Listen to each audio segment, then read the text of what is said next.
En feuilletant des livres sur le monde sous-marin, avec des superbes images de balais de cétacés, de vers à panache, du majestueux requin blanc,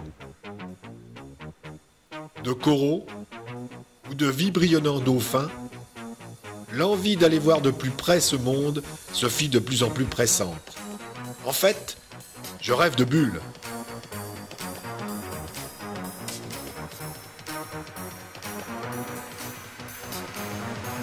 Mais des amis moniteurs m'ont fait passer le message suivant. Pas de plongée sans une préparation. Préparation physique, ça c'est un minimum. Et préparation technique, ça c'est nécessaire pour appréhender un milieu qui n'est pas tout à fait le nôtre. Donc, piscine avec comme seule vision du carrelage et salle de cours pour décrypter les lois de Mariotte, Dalton, Henry et les autres. Peu de fausses pour être plus près de la réalité, mais avec toujours du carrelage comme environnement. Pour que tout ceci soit plus facilement absorbable, des séances plus ludiques sont vraiment nécessaires. Après l'effort, le réconfort. Tous les moyens sont bons.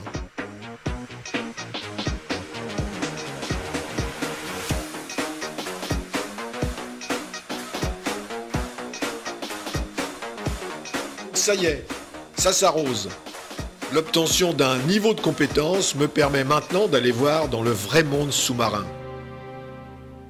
Je commencerai par de l'eau froide, la côte atlantique, parce que c'est plus près de nous et c'est plus facile pour nous d'y aller. On dit que la visibilité est réduite. Bon bah, on va aller voir. Effectivement, il y a de la particule. Mais d'entrée, on voit de la vie partout. Une seiche qui n'a pas peur de se mouiller. Des échinodermes. Des crustacés. Miam miam, dommage.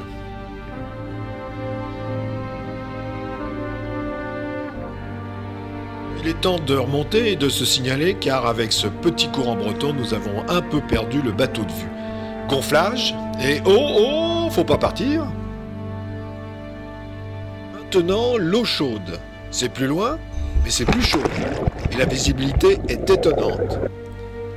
Et là, mon rêve de bulle se réalise. La pesanteur n'existe plus. Je côtoie une infime partie de ce que l'on voit dans toutes les revues de plongée.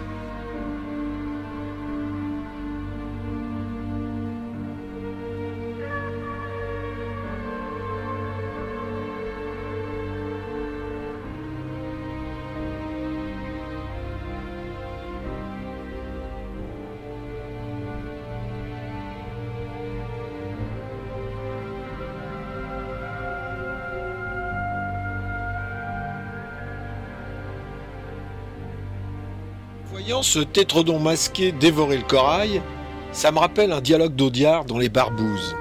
Aujourd'hui, nous avons le plat de côte, ou les paupiètes, ou le civet de lapin. Bah vous allez me mettre des paupiètes à l'ouverture et un plat de côte. Hein? Non, attendez. Mettez-moi d'abord un civet, vous voyez des paupiètes. Hein? Et puis, mon plat de côte après, quoi. Et puis, laissez-moi une petite paupiette avec, quoi. Hein? Je prendrais bien un petit dessert. Ouais. Vous avez les tartelettes? Oui. Eh ben, tout de suite après le fromage, je goûterai bien volontiers.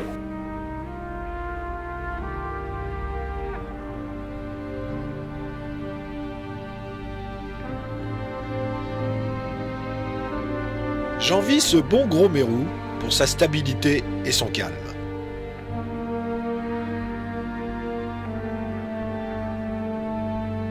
Je ne savais pas les murènes aussi attachantes.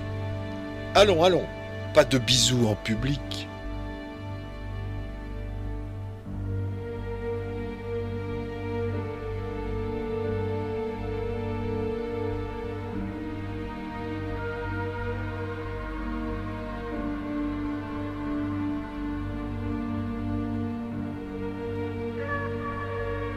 Et au milieu de cette faune abondante, on rencontre aussi des épaves. Mais je n'en dis pas plus car... C'est curieux chez les marins ce besoin de faire des phrases. Le plongeur du XXIe siècle a pris acte que son intrusion sous la mer devait se faire dans le respect absolu de ce monde magique et complexe. Visiteur éphémère, conscient qu'il fait partie d'un autre univers, il ne cherche plus à s'imposer mais à se faire tolérer. C'est aussi toute la contribution de nos nouvelles aventures.